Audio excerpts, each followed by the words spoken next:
All right. So here we are, November 30th, 2021, with another edition of NASCAR Hot Take. Now it's been a couple months since I've done this, but here we are. We're doing it, and hopefully everybody's having themselves a good day today.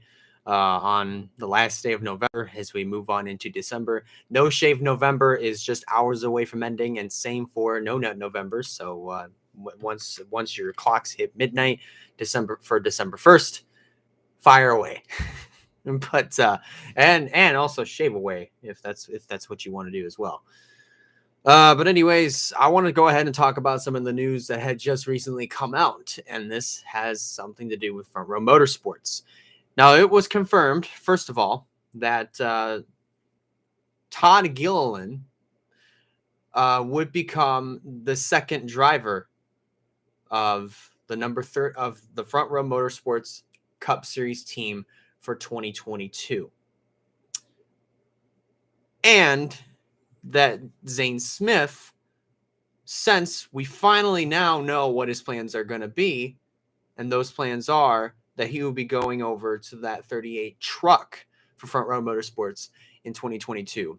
Also, on the side note, there was also some confirmation that Chase Purdy, since we had no idea what his plans were going to be, now we know that he will be driving the newly numbered 61 Toyota Tundra for Hattori Racing Enterprises.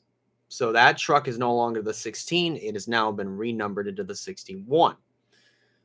So now, first of all, my thoughts on Todd Gilliland skipping over Xfinity to go straight to Cup. See, first of all, okay, so this is the difficult thing. This is really the tough thing to really kind of think about here, because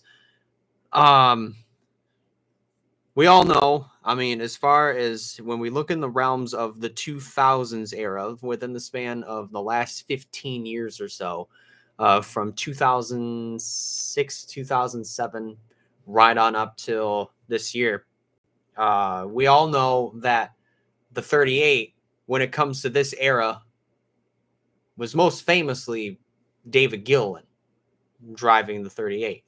You could argue Elliott Sadler. You could very easily argue Elliott Sadler, who also drove the 38 from 2003 to 2005, when it was also the M&M's car. But as far as family history, the number 38 was famously driven by David Gilliland, who drove that 38 for Yates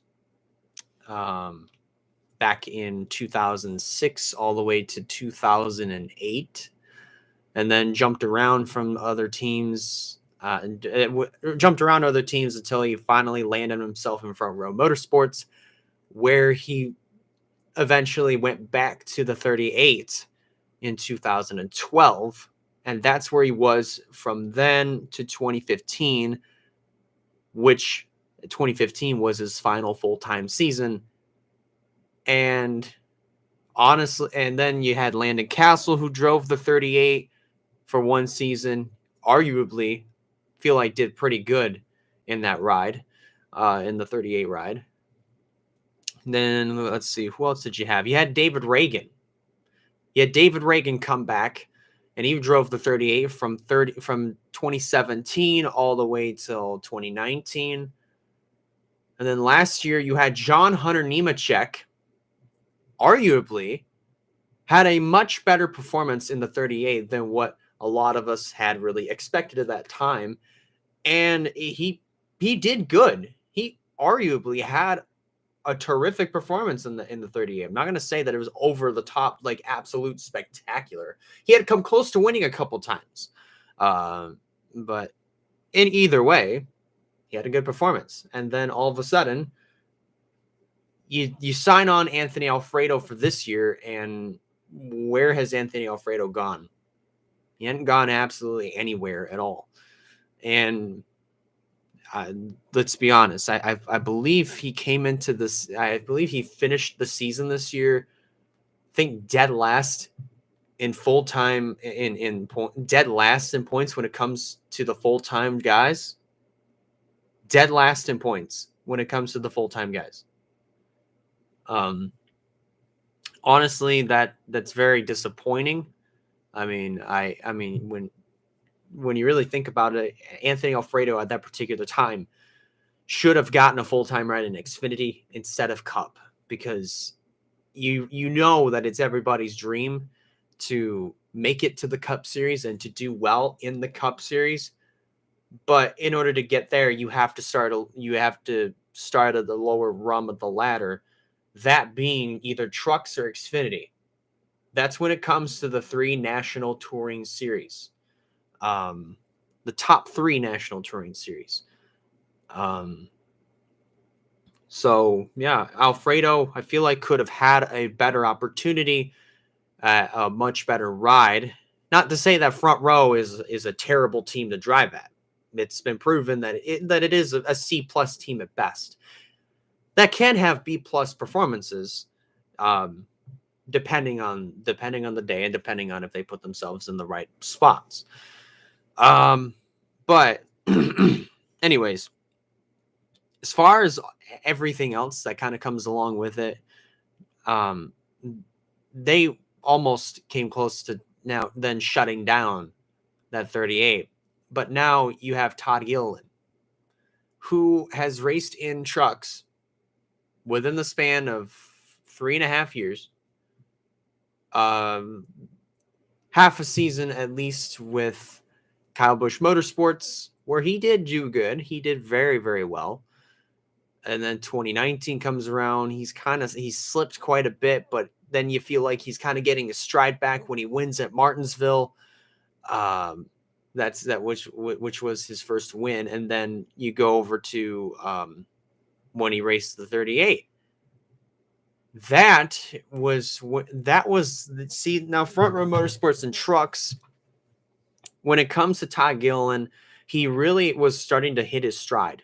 He was starting to hit his stride when he joined Front Row Motorsports in the 38 truck and came close to winning a few times. Look at Gateway, for example. Last year, he was dominant in that race. Very, very dominant. And could have very well won, but unfortunately it wasn't meant to be. And then you fast forward to this year. Arguably, I'd say he had a pretty good year this year, winning at COTA. He worked his way to the front at COTA. Worked his way to the front. And he won the race. Pretty clean, fair and square. But now that he's had 3.5 years in trucks, and now he's going straight over Xfinity and going straight to the Cup Series, it's a questionable decision to make. Seeing as that he has absolutely, number one, he has no prior experience of racing a Cup car. Had never raced the Gen 6. So now we're going over to the next gen where, just like everybody else, it's a clean slate. But also number two, he had no prior experience in Xfinity. I've never seen Todd Gilliland in an Xfinity Series car. Never have. And we'll just have to wait and see. I mean, how things are going to shake up. Seeing as how everybody's on a clean slate this year with this next gen, with the Generation 7, there is a pretty good chance where a lot of the smaller teams like Front Row, Spire, you could throw Rick Ware Racing in there since, they have an alliance with Stewart-Haas Racing, which Tony, is getting pretty ballsy.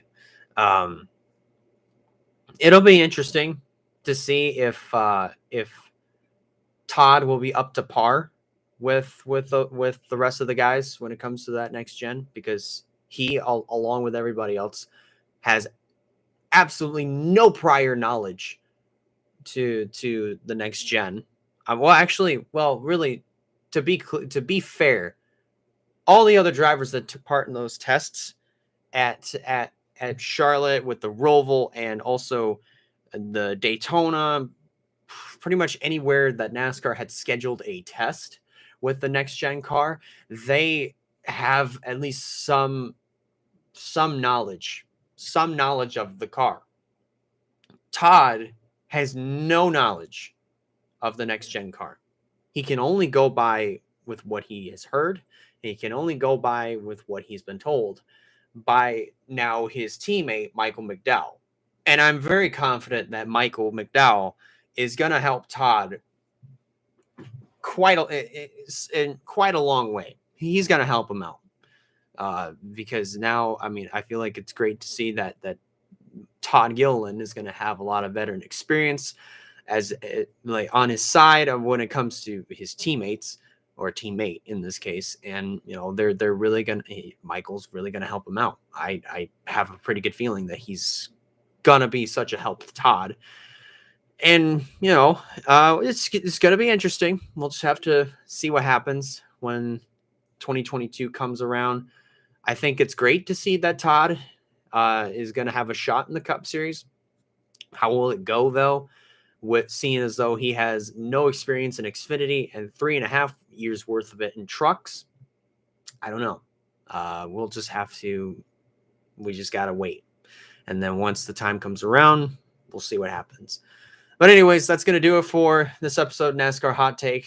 Yes, I will put the thumbnail up a little bit later on today, and I'll keep on recording as well. So thank you for watching. I'm Elijah Leonard signing out, and we'll see you in the next one.